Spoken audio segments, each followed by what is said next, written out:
How's it going, OFPs? And welcome to another episode of the Off-Field Players Podcast, the only podcast for aspiring sports industry professionals. I'm your host, Phil Paul, and I hope everybody's having an awesome week or weekend by the time you're listening to this. And if you are coming off the weekend, hopefully you spent it watching some NASCAR.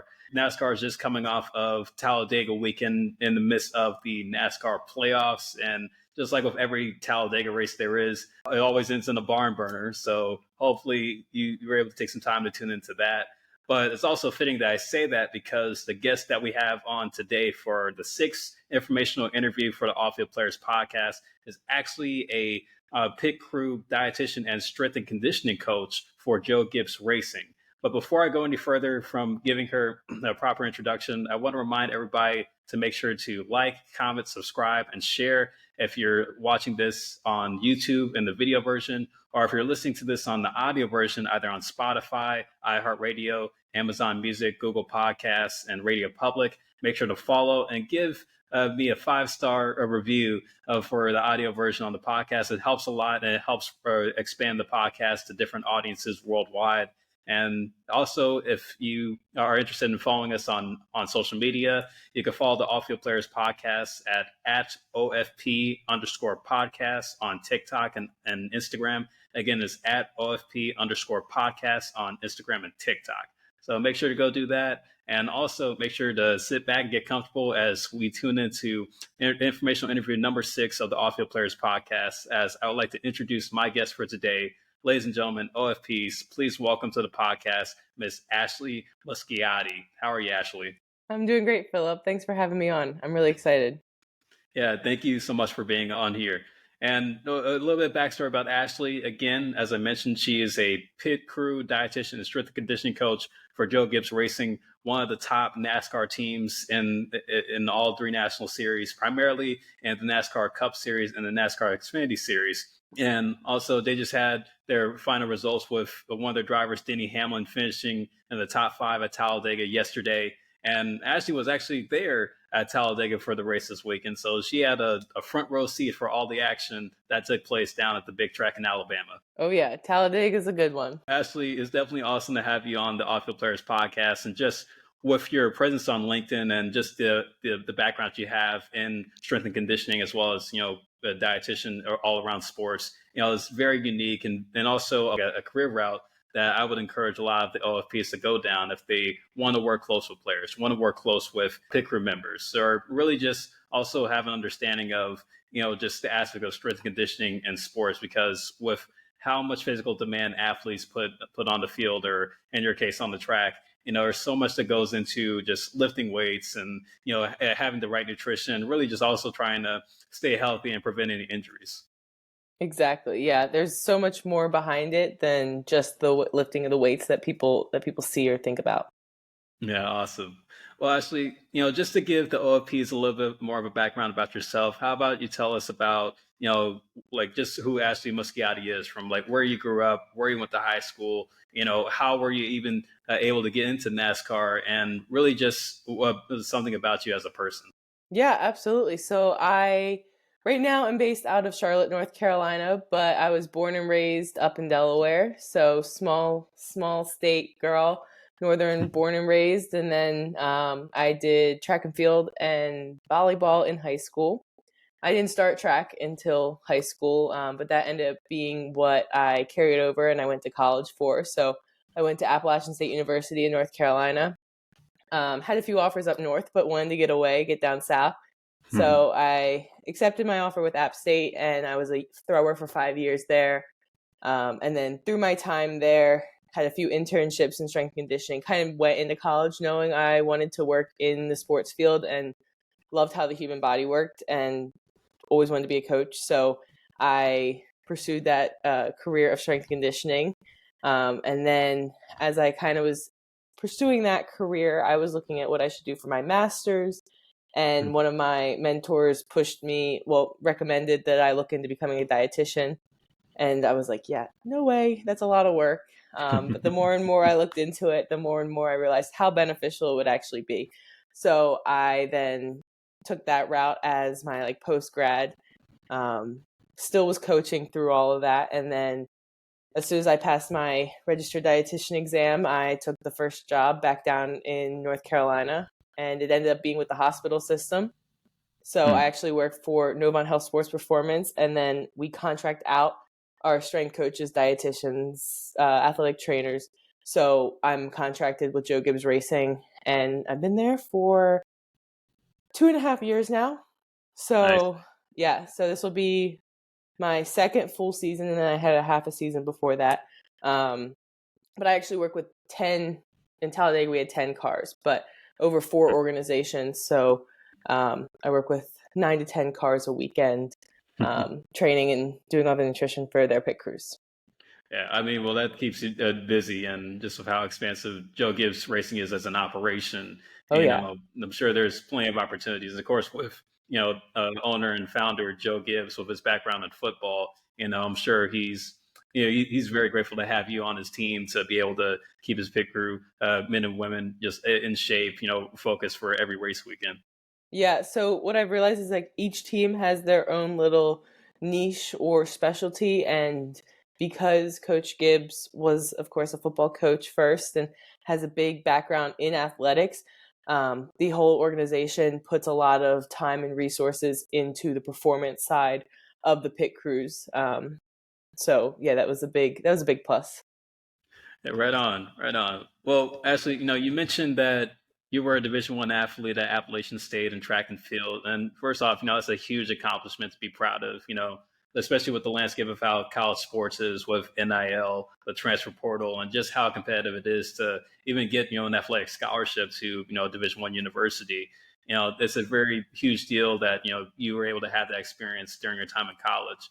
But going back a little bit more, just in your upbringing, aside from track and field, were you introduced to any other sports, or what was the first introduction to sports like for you? Whether that was from your parents, a sibling of yours, or really, a sport that you were watching on TV when you were coming up. Yeah, so my dad was a football coach as when I was young. Once I got into high school, he kind of stopped so that he could focus on my sister and I. My sister's two years younger, so I definitely was the the one doing all the sports. She did too, but I like to say I'm the better one. That's just our internal. She was actually a better athlete than I was, but I had harder work ethic.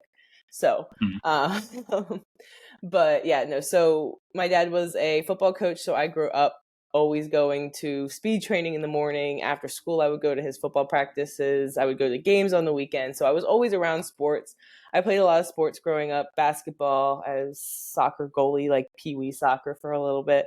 Um, did softball for a little bit, but then played mostly basketball and volleyball. Volleyball was my main sport growing up until I got to high school. Then I kind of dropped basketball and picked up track and did track and field and volleyball all throughout high school, and then dropped volleyball and just focused on track throughout college.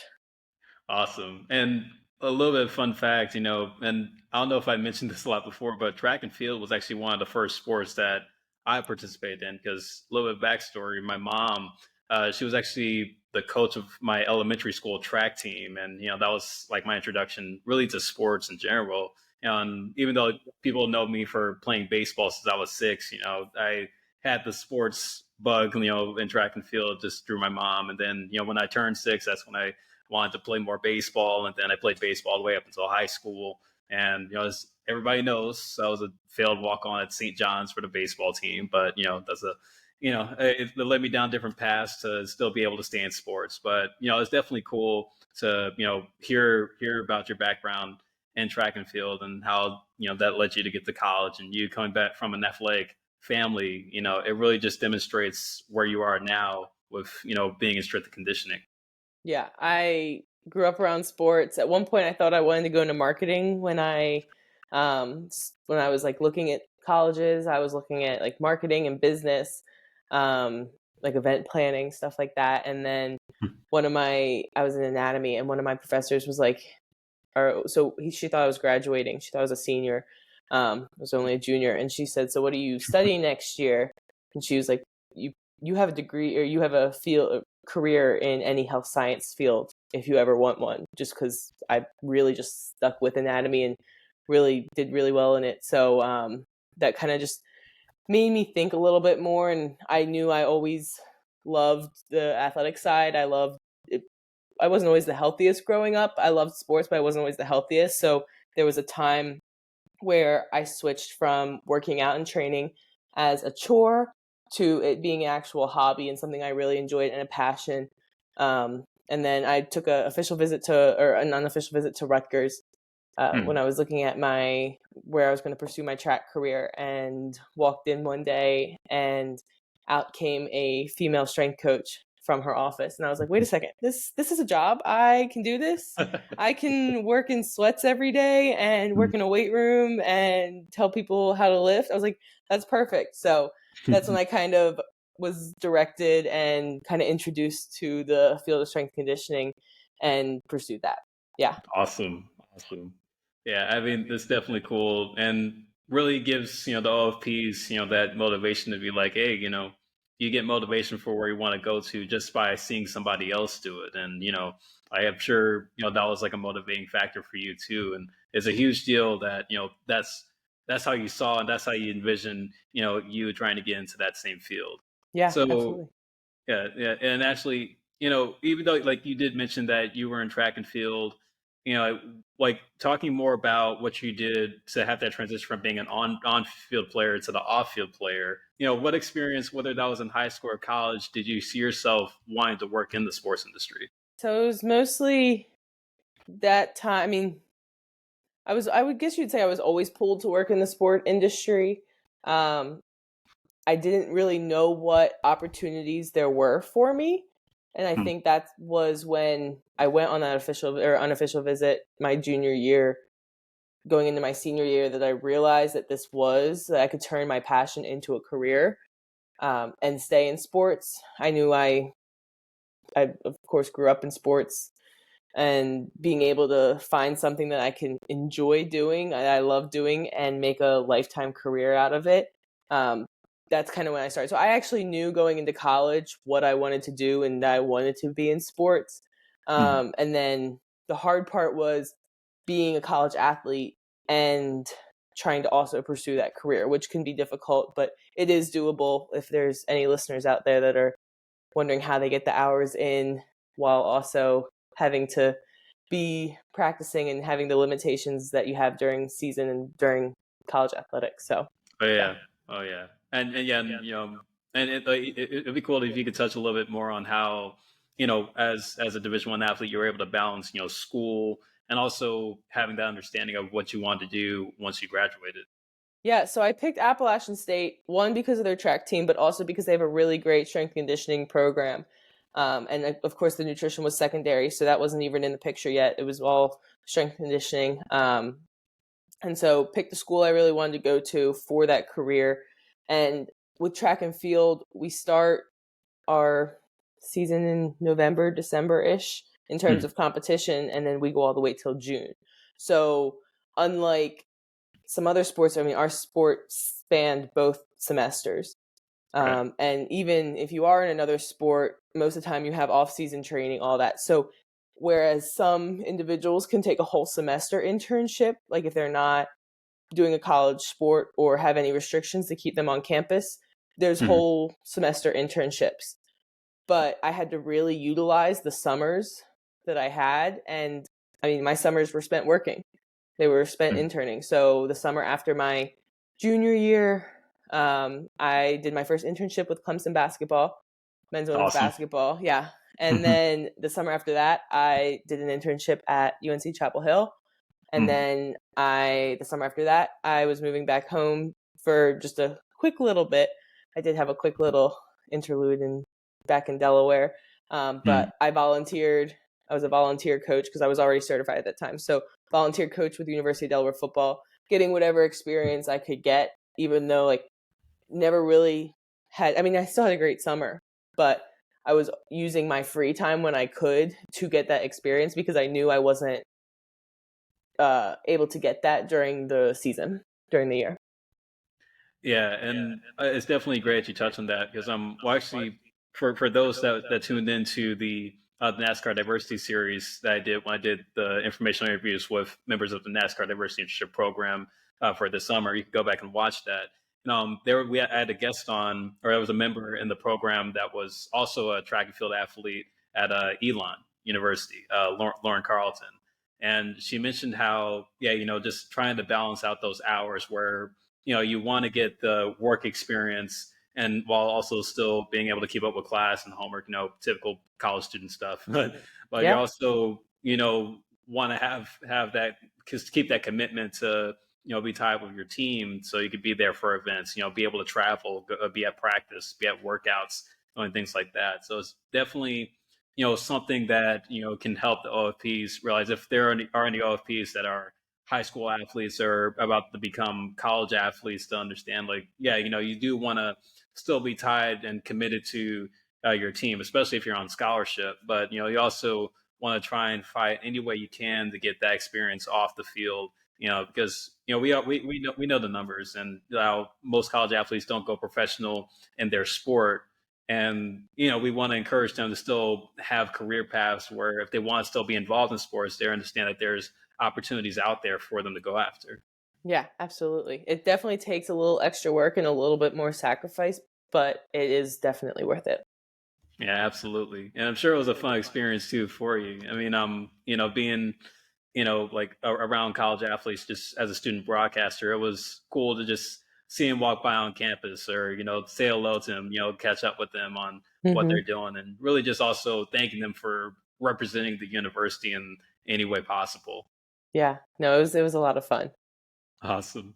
So, Ashley, you have the background of an athlete. You're like, you mentioned that you had, internships. So, in regards to you, like when you were a student athlete, what habits did you start for yourself to help contribute to your work ethic to succeed in school and your career?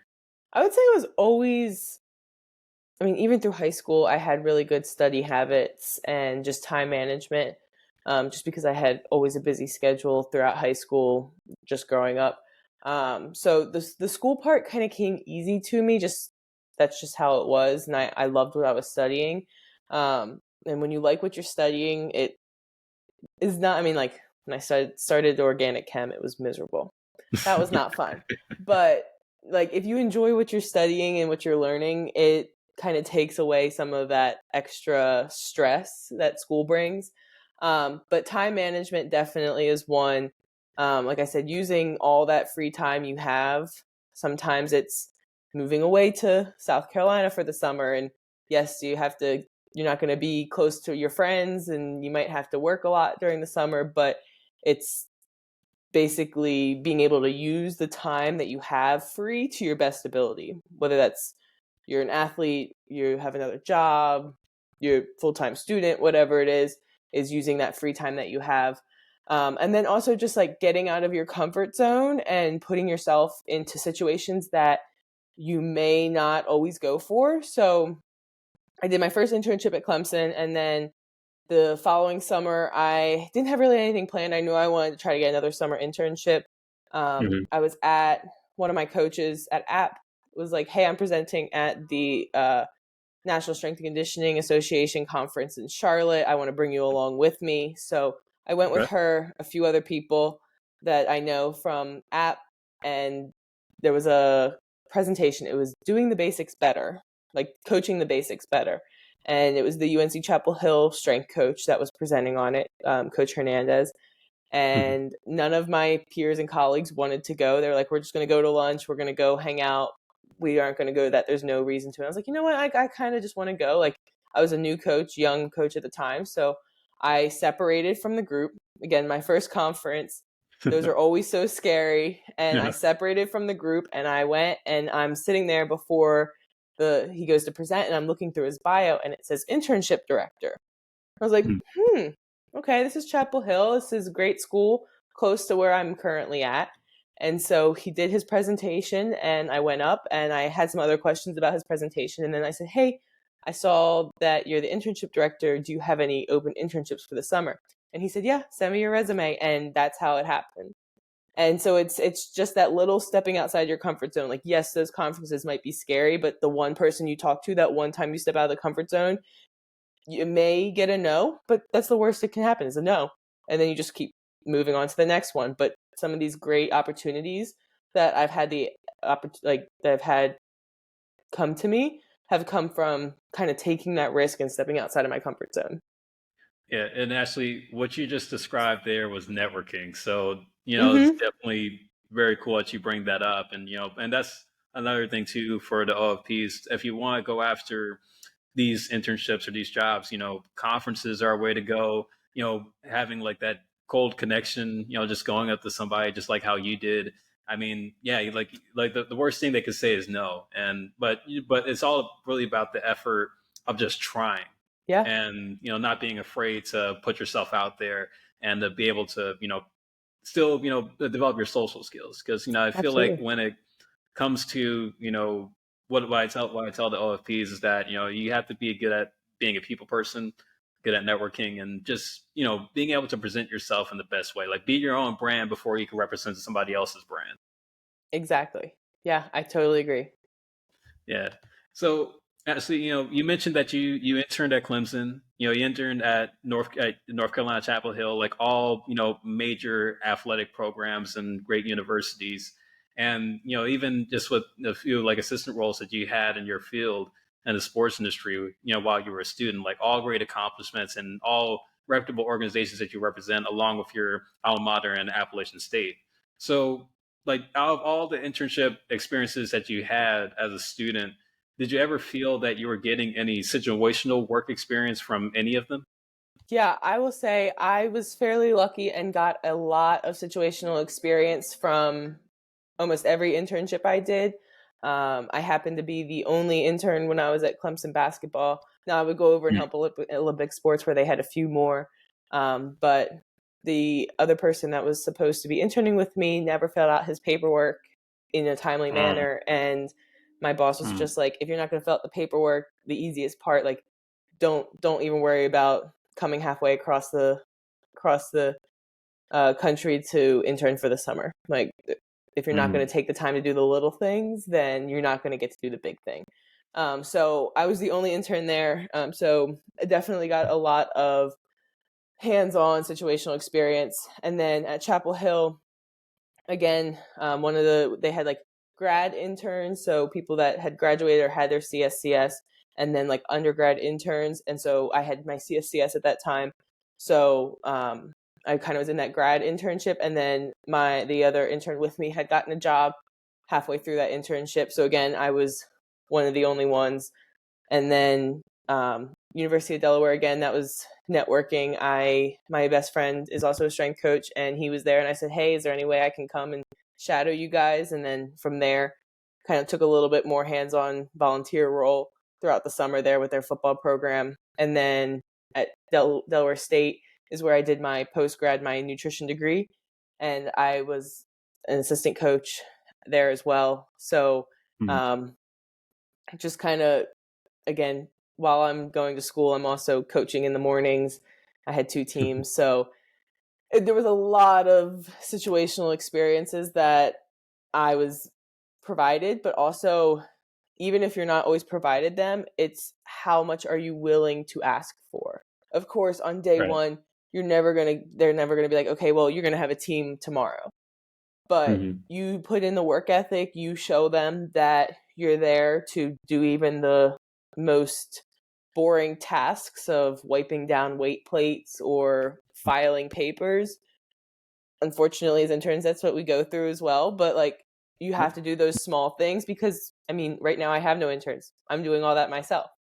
So, I mean, any experience is experience, and then they see that you're willing to work hard. They see that you're willing to put in the time, put in the effort, do a good job at the little things, and then you'll be able to ask for more situational experiences, and people are going to give them to you. Yeah, and it's definitely great you touch on that. Just wiping down the plates. I'm not sure if that's something you enjoyed doing, but again, like you pretty much lived in the gym, throughout your whole athletic career. So I'm sure you weren't a stranger to any of that. But I want to go back because I heard you mention that you had to get a CSCE license. Am I Yes, saying it right? CSCS, which is a certified strength and CSCS. conditioning specialist. So that's one of like the two um, national accredited strength and conditioning certifications. that most Hmm. colleges, professional teams will accept in terms of applicants for their positions. Yeah. So, in regards to that, could you explain to the OFPs like what exactly that entails, or what is the process for you to get one of those licenses? Yeah, so the National Strength and Conditioning Association, the NSCA, they have the CSCS, which for that one is just a test. There's Hmm. a practical side and a science side. So it's a two-part test.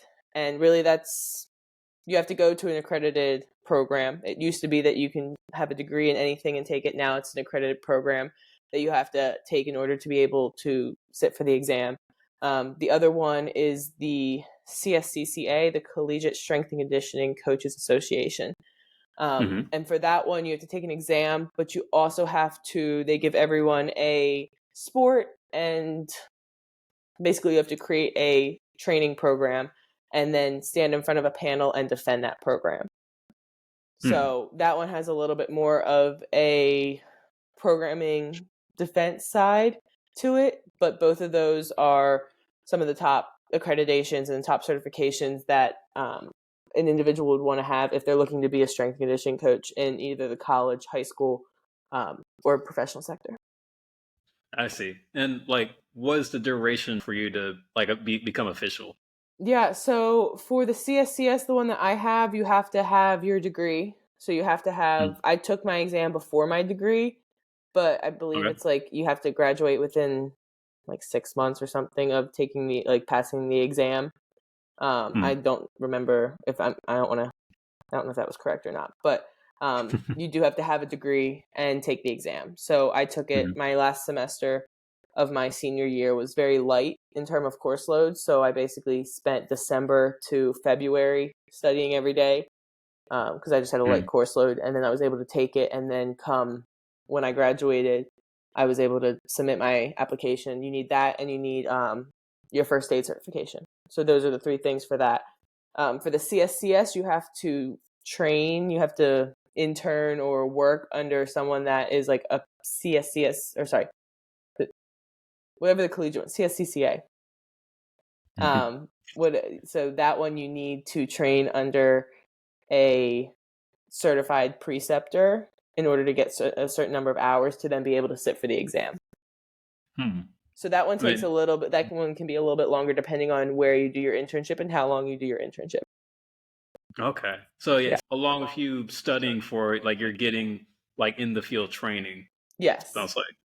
Yes. Okay. Yeah. Awesome. Awesome. Yeah. I mean, it's definitely something new. That I'm learning there, and also very important to know for anybody that wants to be in that field of strength conditioning, because it's very demanding. I mean, Yeah. I hear about like personal trainers and things like that, but you know, I didn't know you needed a license to be able to be the strength conditioning coach at a high school, or I'm sure in college, yeah, you do, but yeah, it's definitely good that we get that information for sure. Yeah. It's definitely not every high school will look for that, but the push is that high schools are hiring certified individuals because there's been experiences where high schools are using the football coaches or Mm. uncertified individuals that may have some sort of background in training, or I mean there's great personal trainers out there, but not all of them know the demands of sport and all that. So, and kids have died or gone into rhabdo and other things and been in the hospital Mm. because of overtraining and mistraining and stuff like that. So Mm. there's just the big push in all strength and conditioning sectors is to have a nationally accredited certified coach. Good, good. Yeah, it's good that we get that information, so Yeah. we let folks know that hey, there's jobs for that. Yes. So, Ashley, just like from your experience in interning, what do you think it took for you to land your first full time role in the sports industry, coming off your last internship? Yeah. I will say my internships really prepared me for interview skills, and my current boss Hmm. would tell you otherwise because I bombed that interview. Luckily, I knew one of the other full times there that she was my boss at Clemson. Hmm. So networking there, but I would suggest you do not have an interview scheduled the day before you take your registered dietitian or any big exam, because I was so overly tired for studying for that exam. I'm pretty sure they asked me what my name was and I couldn't answer. So luckily the people on the hiring team knew me from previous experiences. But yeah, that's one of my big tips is don't overpack your schedule like I did. In regards to, your work experience, what was the moment where you had to deal with adversity at some point? Oh, I mean, as a female in the field, I have to deal with adversity pretty frequently. And that's just whether that's guys or athletes just accepting you as a coach, like in that position, or other staff members or whatever. It's definitely gotten a lot better, but I say I was raised by a lot of strong women in this field. A lot of my mentors and people I've worked with have been great examples for me on how to be a bold personality, a bold coach, and a basically stand up for myself and know my worth as a coach and as a female in this field. And I say I was raised by a bunch of strong females, so I've had a lot of help getting there, but it definitely, you can run into situations, and that can be any person of diversity, minority, anything like that. There's always going to be some experiences that we run into, but knowing ahead of time how to hold yourself and hold your worth and your position and your values at the center of your philosophy, that will kind of help spearhead you through whatever adversity. Plus, I always say it's not the adversity you face that defines you as an individual. It's how you get around that adversity, how you deal with that adversity. Yeah, and that's something that has been brought up in my past a few information interviews where I want to do more interviews where I bring on women in sports, because we understand that yeah, there's adversity that's faced with women's sports, especially people of color working in sports. And it's good that we have those kind of stories to just give us an idea, because in reality, when we think about the people that we come across in the sports industry, like they're come from all different backgrounds, like all different religions, different ethnicities, different sexual orientations, different like genders. It's just with how like expansive the industry has started beginning to grow, we're starting to see a lot more more people come in, and it's up to us to make sure that we can train the next generation to be like, hey, not only are you working in an industry that's revolved around sports, you're also working in an industry that's revolved around people and how they're being represented. There was there was a thing that I saw where it highlighted different women working in the sports industry. Like, and nowadays we're starting to see women get coaching jobs, GM jobs. I mean, for example, like MLB playoffs are about to start up, and Kim Ng, GM for the Miami Marlins, she became the first female general manager in professional sports to send a team to the playoffs. Like, that's huge deal right there. Yeah. And and I think when we see those stories like that, and also use these kind of platforms to promote those stories, that is going to help us get a better understanding of how people should move in the sports industry and what to expect. Because again, it's not just about having a job in sports, it's about also having a job working with different people from different walks of life. Absolutely. And I work with all men. I'm myself and our other athlete, or one of our athletic trainers, are the only two females in the department. So it's not always about like, there's no limitations just because it's an all male sport, or a majority male sport does not mean that as a female you can't work in it. And it's again, putting yourself outside of your comfort zone and knowing your worth, knowing what your goal is, what you want to do in life. And if you want to be a coach, then sometimes you have to put yourself in these situations where it's like, okay, yes, is it going to be a little bit, especially coming from a co-ed sport, like where my last position at Delaware State before this, I was coaching men's, women's cross country, and then women's bowling. So I had co-ed teams, and then to a team where it's all males from 23 to 45 years old. And I'm 27 towards the end of that, the lower end of that range. And they don't treat me any different just because I am a female and younger. And it's all about how you present yourself, how you do your job. Athletes want to know that you care about them and that you have their best interest at mind. So that's the main part of going into any of these positions. Yeah, and it's also just the respect that they give you too, because even though like you mentioned, like you're young and you're working with people around the same age as you, you still want to make sure that they take you seriously. That you're Absolutely. here to do a job, like you're here to contribute, help benefit them in becoming a better athlete. And it's very important that we do get those messages across, because again, like we're going to work with many different peoples from all different walks of life in this. Absolutely. I 100% agree. Yeah. So actually, now I want to go a little bit more into your role with Joe Gibbs Racing, and like with how much I've watched NASCAR and how much people respect the sport. Just from the upbringing of how Joe Gibbs broke into the sport, transitioning from being an NFL Super Bowl winning coach to owning his own NASCAR team and being successful at both. How has it been? And the role in helping with the success of Joe Gibbs Racing, just based on the history that they've accumulated alone from winning races, having Hall of Fame drivers, having, like well-known corporate partners, and even, winning championships in all levels of NASCAR.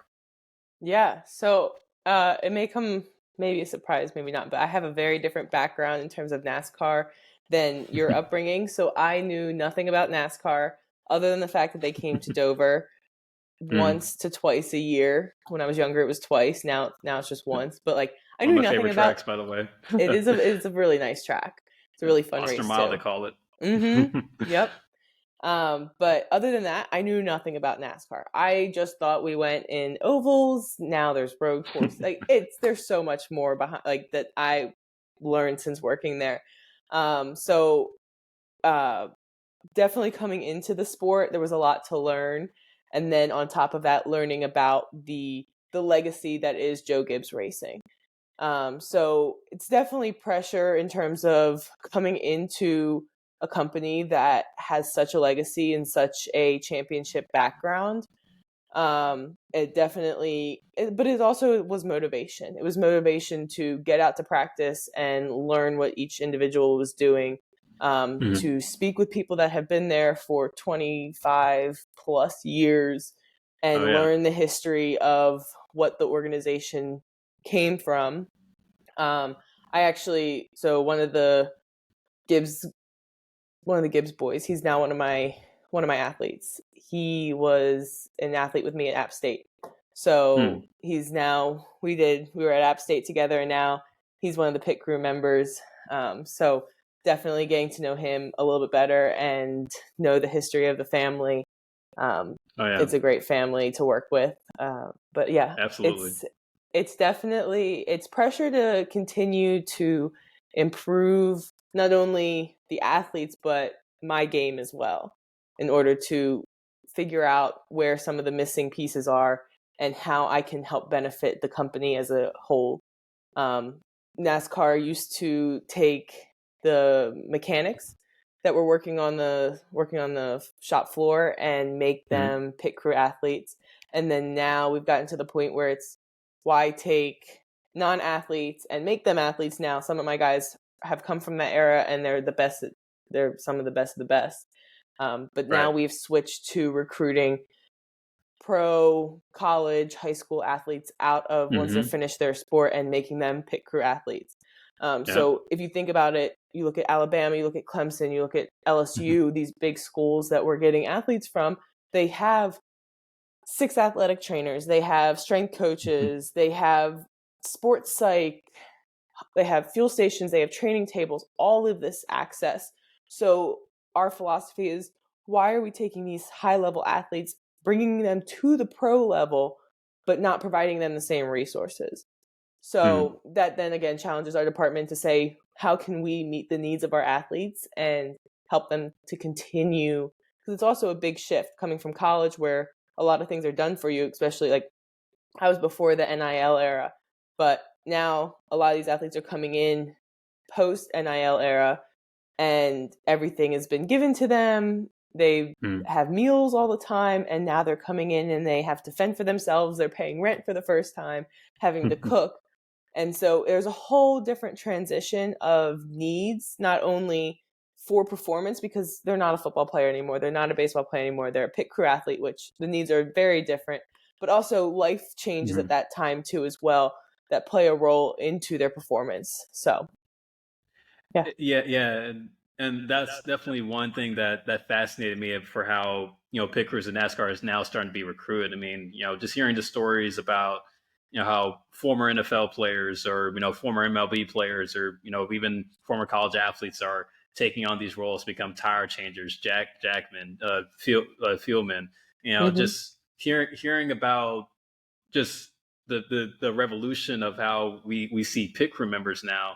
It's definitely a huge deal for sports. And I know one thing that NASCAR has been trying to do more of is to shine the light on them as athletes. Because again, for those that may not be too familiar with NASCAR and like just the intricacies behind the sport, the big like a big hit or miss for if a driver wins a race is really how well their pit crew performs on pit road. On average, they're doing about 5 to 6 pit stops a race. And if the tire changer doesn't get the tire on in the right way, that can cause the driver to race. If the fieldman doesn't fuel the car up all the way, that can cause a driver to lose the race. If the jackman has an issue of trying to lift the car up, trying to help the tire turn out, that can cause the driver to lose a race. And just seeing how these athletes perform, because I've been there, like I've been being at races, being on pit road and just seeing a pit stop sequence take place. It's very demanding, and really underestimates just how much time and commitment these athletes put in to be able to help their driver win. Absolutely. And I mean, there's so many other factors that people don't see. They're starting 4 hours before the race is when they start work. So they're setting up the pit boxes, running tires, filling gas cans, all while wearing a fireproof suit and fireproof underwear. So like head to toe covered in 2 layers of clothes in the heat, in the sun, in the cold.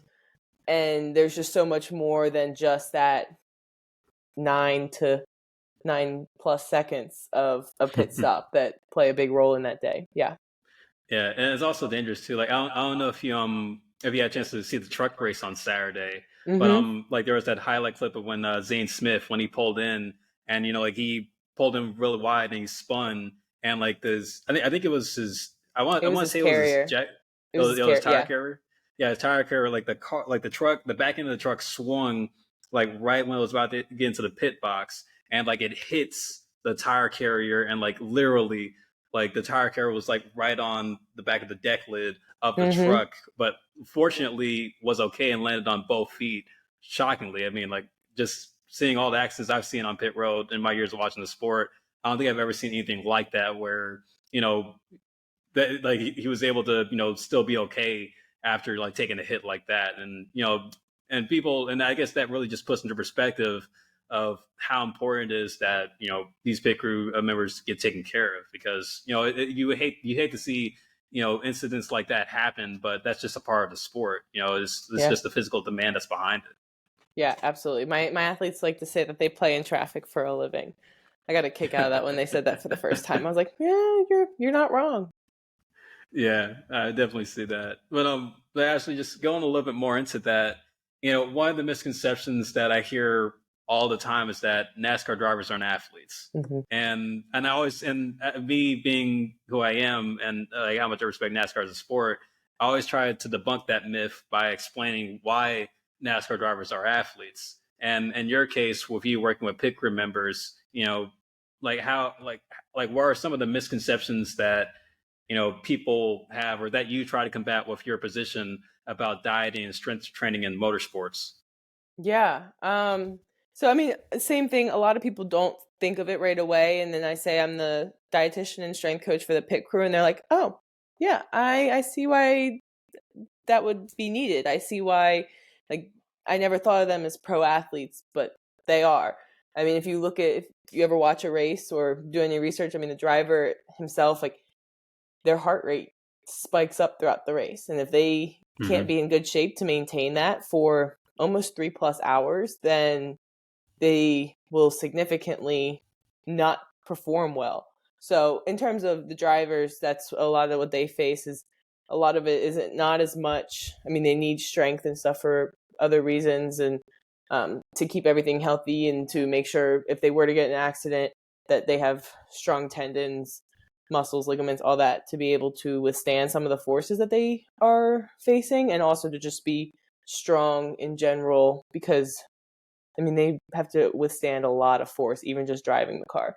Oh yeah. And cardiovascularly, that takes Mm-hmm. a big toll with how you can easily watch a race, and they'll always have the little heart rate at the bottom of some of the guys, and it's very high, and high for a while. In terms of the pit crew guys, some of the things that the big things, they have a lot of, like I said, the older generation, and then we've got the younger generation coming from sports. My older guys came from a time where there were maybe a strength coach, but there was no dietitian.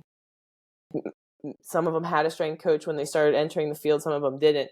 So big into CrossFit, big into, well, you think about 10 years ago, we had intermittent fasting, keto diet, like all of those were big things. So in terms of what my athletes, what I fight, I won't say fight, but like what I deal with my athletes with, those are kind of some of the big misconceptions.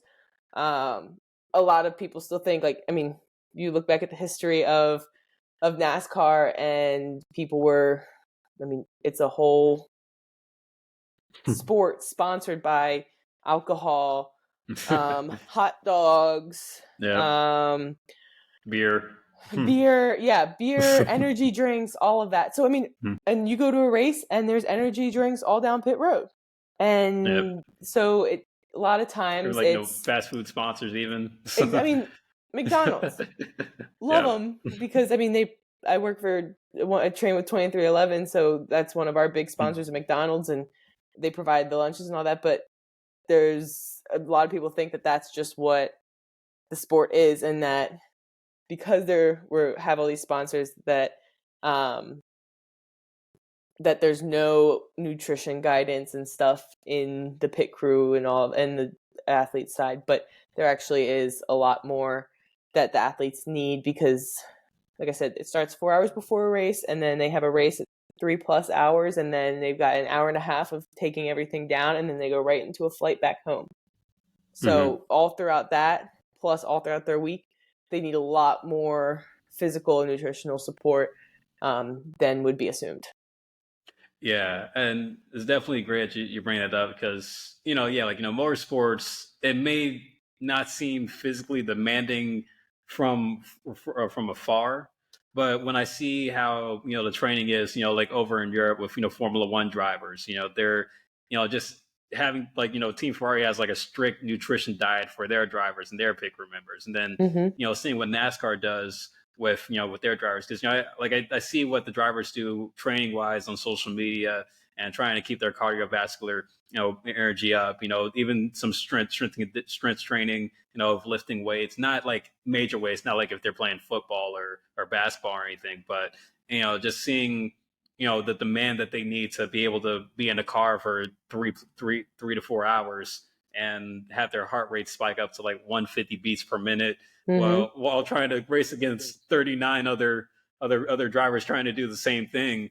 I mean, yeah, there's so much focus, and I'm sure so much demand, like not so much strength wise, but mentally, that these Yeah. drivers go through. And same can be said about the pit crews as well. Yeah, I think so. Texas was 2 weeks ago, and one of my athletes told them that they have a fitness tracker called a Whoop, and they said their Whoop told them that they burned 5,100 calories. Woo! And this is one of my tiny tire changers. So if you look at the data, like when I pull the data up for the guys, tire changers tend to burn the least amount of calories, just because they tend to be smaller, a little bit less muscular. So they have a little bit lower calorie need, but not by much. Then it goes to our carriers, our jackmen, our gasmen, as it goes on. But for our tire changer to burn 5,100 calories, while at the racetrack is significantly high.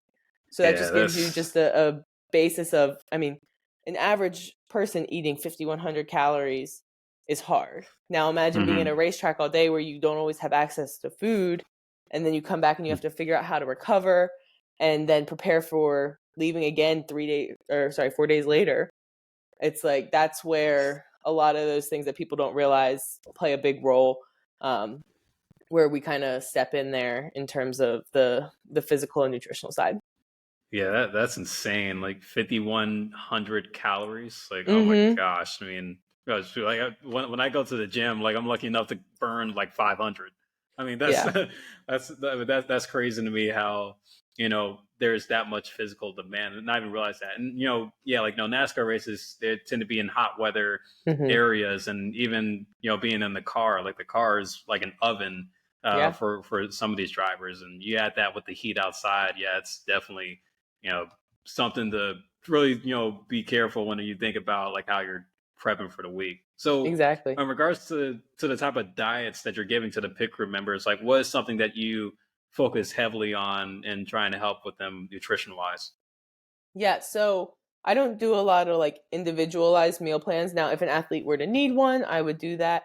But a lot of dietitians will mostly focus on building healthy habits and building habits that are sustainable that the athletes can do without you there. Because I only go to 4 races a year right now.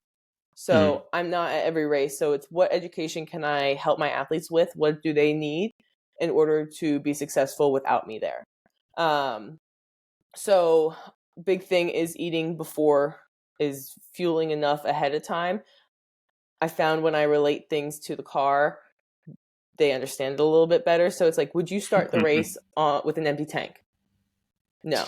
So then why are you, our bodies are high performance vehicles. So food is to the body, carbs are to the body as gas is to a car. Right. So why, if we're not going to start the race on an empty tank, why are we starting our bodies at the beginning of the race on an empty tank? And then it's like, you wouldn't go to a gas station and put regular unleaded gas into a high performance NASCAR. So it's like, why are we going to put non-nutrient dense foods into our bodies? Like our bodies are just as much a part of that competition as the car is. So sometimes, one, eating ahead of time, 2, eating periodically. It can get hot. It can get, they're wearing gloves. They have oil all over their hands. Eating mid-race can be a hard time too, but it's like, okay, so are we only going to do one pit stop? We're going to fuel the car at the beginning and fuel the car at the end? No. Because if you start letting that car run on empty for a while, what's it going to do? It's going to start breaking down other parts of the car. And so you got to do those little tweaks, little tune-ups here and there, that quick little pit stop. Just as we do pit stops throughout the day, you're going to need some carbs and some fluid throughout the day for a pit stop for your body, basically.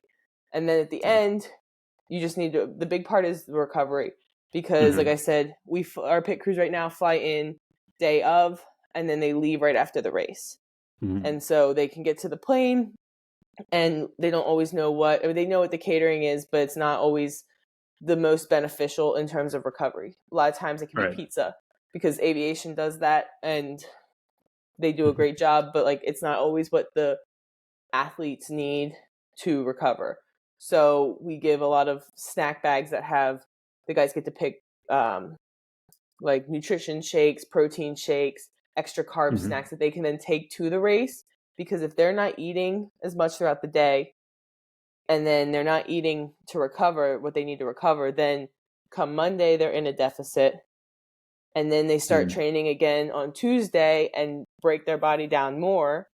And then come the next race, they're in an even bigger deficit. And then if they can't recover after that, so it all builds on top of each other. So there's definitely different pieces throughout the performance nutrition that we focus on, and then kind of tailor it to each individual.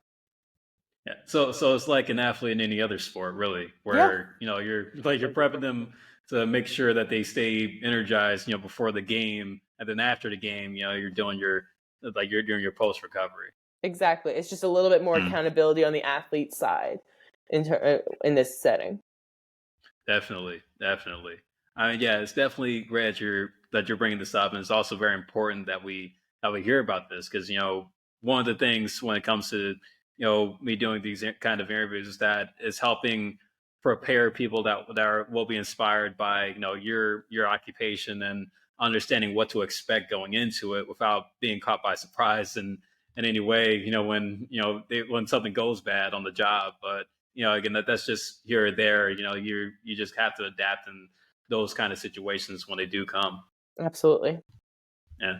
So Ashley, just how much you've accomplished in your career and overall, like you're doing a fantastic job for where you are, and much props to you for keeping the guys over at Joe Gibbs like in shape, healthy, and prepared to continue to go after another championship for Coach Gibbs. Knowing that mentorship is an important part of career development, who do you consider to be a mentor that helped you get your foot in the door in the sports industry? Yeah, so I have a few mentors, and that's perfectly fine. I encourage people to build their mentor circle because each mentor to me provides a different relationship. And I don't always go to them just for jobs. I'll go to one if I'm having if I need some advice in terms of work-life balance, and another one if I just want to run something through nutritionally or run a concept through. So definitely my first internship, I worked with Coach Mike Bewley and Coach Caitlin Cunningham at Clemson. And those two have definitely been pivotal in helping me kickstart my career and kind of making myself unique as a coach. And they were the ones that kind of directed me into getting a dietitian or becoming a dietitian as well. And then at Chapel Hill, I mentioned Coach Hernandez before. Hmm. Um, and then also my previous coaches as an athlete myself. So Coach Leanne Blinn, she's now at Arizona State, and Nice. Coach Yolanda Berryhill. So the two of them, along with Coach Cunningham, the three, like I said, I was raised by some strong women in the field. So those are definitely people I look up to, and are role models for me in terms of being a strong woman on the field or in the field, and a role model for others following. Yeah, I mean that's definitely awesome to hear, and it's great to hear that they are still in coaching for Mm-hmm. sure. Especially school like Arizona State, Colorado's supposed to match up with them I think this week, so hopefully give Deion Sanders a run for his money, just that way. But in understanding the competitive nature of the sports industry jobs, there's thousands of people trying to apply for these different positions, and like sometimes they'll get it, sometimes they won't, and then they have to move on and find another position. But again, that job could have over 1,000 people, 1,000 applicants in it. Like, what would you say are some of the current challenges for someone that wants to work in the sports industry right now? Yeah. So it is getting your foot in the door, and that is the hardest part. I will say I was fortunate to most of my positions I've gotten in terms of who I know, and I hate saying that, like just in terms of that's how our field has gotten. It's like who you Mm, know, just right. because then that can make it harder for someone to enter the field. But then at the same time, it's you build that network through, like I said, stepping out of your comfort zone. So I knew my coach, Coach Leanne Blinn, she used to work with Coach Bewley at Clemson. So when I interviewed there, I had a connection. Now, I stood on my own for that interview. I was not using anyone's name or support. Hmm. You definitely have to put yourself out there. Just because you know someone doesn't mean you're going to get the job. Right. That's happened Exactly. multiple times to myself, to people I know. You have to definitely be able to stand on your own as a coach, as a whatever field you're entering. But having that network and support behind you can always help.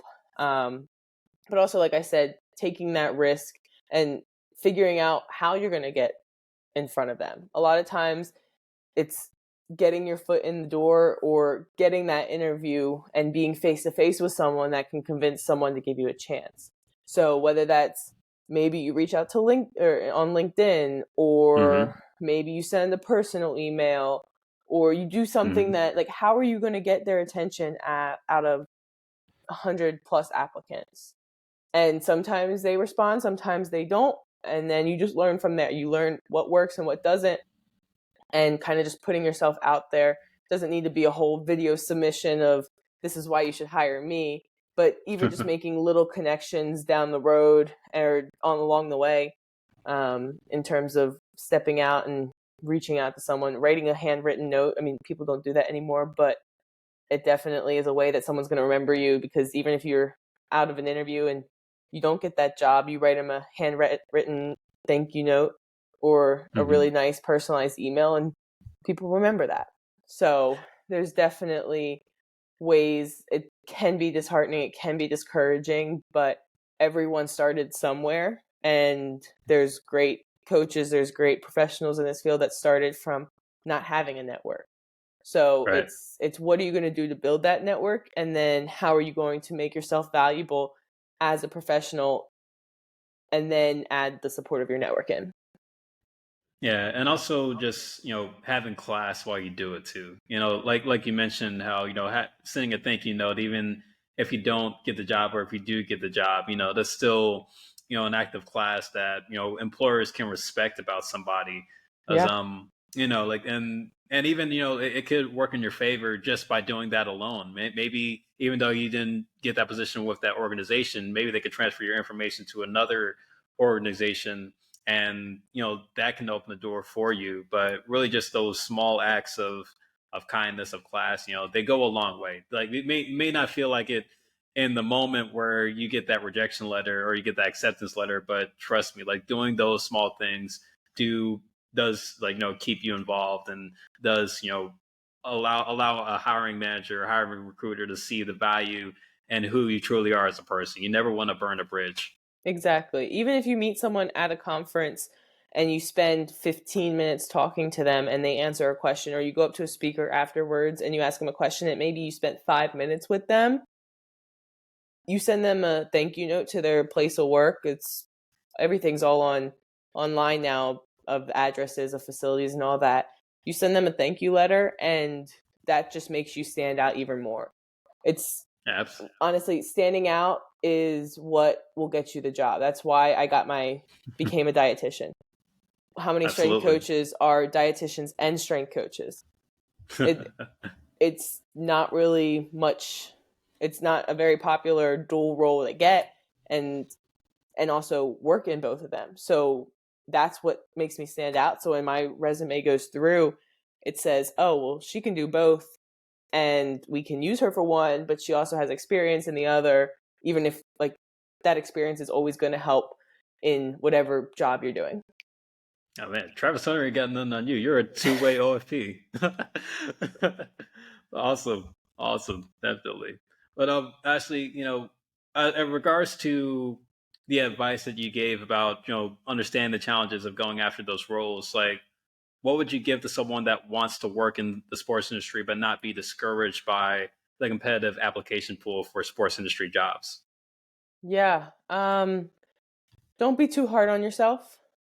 Like I know my first years in my career too, I was over judging everything. I was mad at myself that things didn't go perfectly, that I didn't answer this question right in an interview, or this lift went wrong. And I mean, we're all our own worst enemy, and harshest critics. So um, being a little bit easy on yourself, like it is a cutthroat environment. I mean, you can compare it to the athletes having to make a team. There's only so many spots.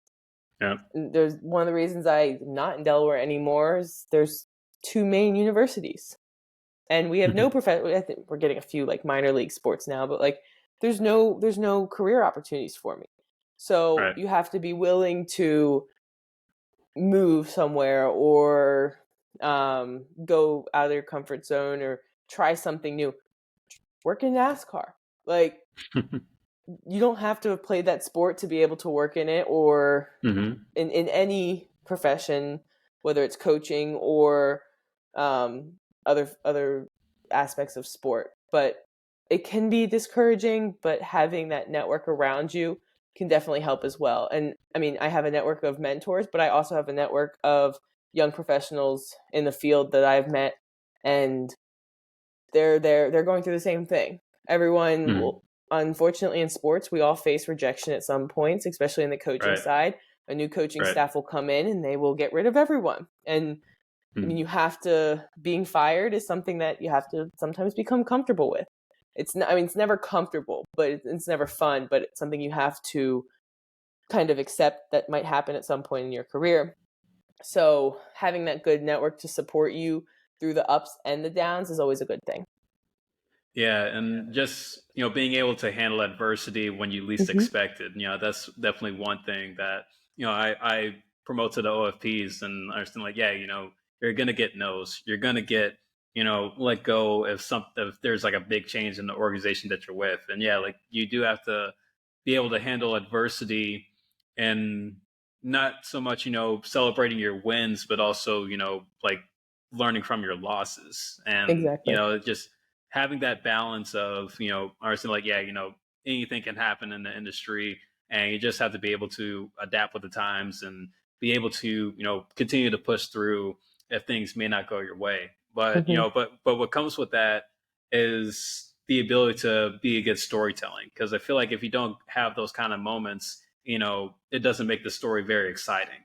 Mm-hmm. And but when you do have those moments, it makes you stronger. It actually makes you more humble. I think one thing about working in sports is that it makes you humble to be in these particular positions. It makes you humble to understand how difficult it is just to get the first job in it. Yeah.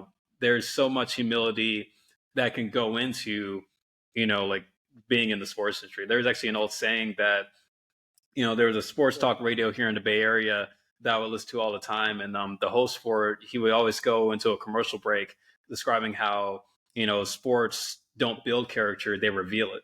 Mm-hmm. And like, and when you reveal your character in a time where you may not want to reveal it, and it really can put you in a good or bad spot. Absolutely. Yeah.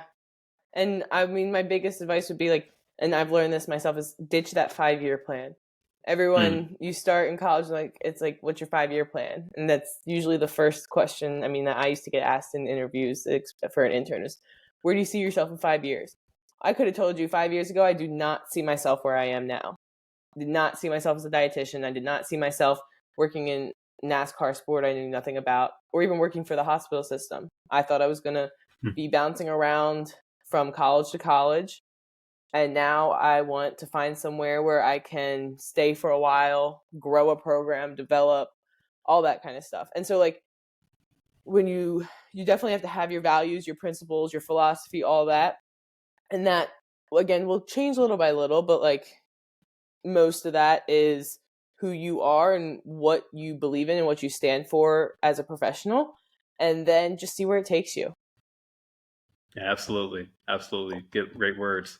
Yeah. Um, Ashley, it's been a pleasure having you on here. I've really enjoyed talking with you, and, I've learned a lot, and I'm sure the OFPs have learned a lot from hearing you and just your story for where you are now. And, again, just thank you so much for taking your time out of your busy schedule. Just understand that Joe Gibbs is in the middle of a championship hunt in NASCAR, and, just being able to do what you do for that team over there and that great organization.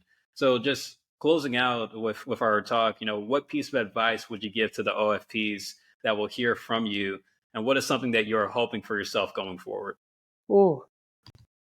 Um, let's see. So I'll share some advice that my dad gave me and that has always stuck with me through my career and that I tell most young professionals that I meet. I was always wondering why athletes, why colleagues, other people in the industry weren't on the same page as I was, or like maybe I felt like I was trying so hard and like, why is this person not giving the same effort? Or why are they giving more? Like, what's going on? And he said, Ashley, not everyone is Ashley Muschiatti. And I was like, wait a second, you're right. And so like that, Mm, like that's not as much the information of like or the advice I would say like in terms of interviewing, but like getting your foot when you get that position, when you start entering the field and you're like, why am I putting in all this effort? And the person next to me, what I might feel is not giving the same effort, but they don't think the same way I am. They didn't have the same background I did. mhm. They we don't have the same experiences, which is what makes a great team, is that we're bringing everyone together, but like not judging yourself off of what other people are doing, or not judging other people and your colleagues off of what you're doing. So the good thing about sports is it brings in this diversity, and everyone's going to come from different backgrounds, different work ethics, different goals, all that kind of stuff. So you can kind of harp on yourself and be like, well, I'm behind, or why aren't we on the same page? But we're all not the same person. So when you kind of take that and keep that knowledge and keep that in the back of your mind throughout your career, it can kind of save you from like getting all stuck in your mind and stuck in your head when you face some situations, especially as you start your career. So that's kind of like one of the big pieces of advice I would give people, is that not everyone is you. There's only one you. And sometimes you'll face situations in your career that you have to kind of think like, okay, how do I play? Like, sports is an interdisciplinary team. There's a bunch of people working together, and they don't all have the same way of thinking. So that's one piece of advice. And then also just put yourself out there, take that plunge. Nothing good ever happens in your comfort zone. When you step out of your comfort zone, that's when all the fun happens. So usually fun in a good way. And then for myself, that's a great question. One, I'm hoping we get a championship here. That's one thing I'm hoping for. I really want to see Denny get that last title before he hangs it up. I mean, he's got a few more years in him. So, but I've got 5 teams in the round of 12. So nice. Hopefully we'll keep that trend going. But yeah, no, I just, for myself, I want to continue and build in like leadership positions. And I think that's where I'm at. My career is starting to develop that leadership side outside of just coaching and working with athletes. And I mean, you do a great job of getting this information to young professionals. And I think more of that needs to happen. So, yeah. Oh, yeah, absolutely. And it sure will, Ashley. Yeah, absolutely. Trust me, like this thing ain't going nowhere. And good. And it's people like you that I want to highlight and also be able to promote on this platform, just to not only, highlight their achievements for what they've accomplished, but to help inspire the next generation. Because, thing is, sports all over the world is growing at a massive rate. And if we don't get this information out, like as soon as possible, then like we're putting ourselves at a disadvantage for trying to help the next generation come up. So thank you so much for being able to, do this, and also to be able to motivate the next generation. No problem. I'm glad you had me on, and this was a really great conversation, and I hope people take something from it. Yeah, right on. Well, OFPs, it's been Ashley Muschiatti. Pleasure having you on the Off-Field Players podcast for an informational interview. And also, Ashley, I'll make sure to leave your information in the description for your LinkedIn so people can go connect with you and go ask any more questions if, they weren't able to get enough from the episode. But it's definitely been great having you on here. And, also, best of luck for the rest of the season. Hoping, to see a Joe Gibbs racing driver race the championship in Phoenix, and just being able to, know that you're a part of a great organization, and also part of a championship building organization as well. Absolutely. I'm excited. Yeah. I mean, you should be. Yeah. So that's going to wrap it up here for the Off-Field Players podcast. Thank you so much for tuning in. If you listen all the way to the end, if you watched the video version of this, make sure to like, comment, subscribe, and share this video with anybody that you know that's trying to work in the sports industry or just trying to look for motivation for career development in any way. And if you listen to the audio version, make sure to give me 5 stars, and also follow if you haven't already on Spotify, iHeartRadio, Google Podcasts, Amazon Music, and Radio Public. And again, make sure to follow the podcast on social media with OFP_podcast on Instagram and TikTok. Again, it's OFP_podcast on Instagram and TikTok. So thank you so much for tuning in to today's episode of the Off-Field Players podcast. Be on the lookout for future episodes that are going to be coming up soon. Going to be coming at a fast rate, so be ready for it. And just want to wish everybody a safe week and a safe weekend. Take care, stay safe, stay healthy, stay blessed. And as always, make sure to achieve what you believe.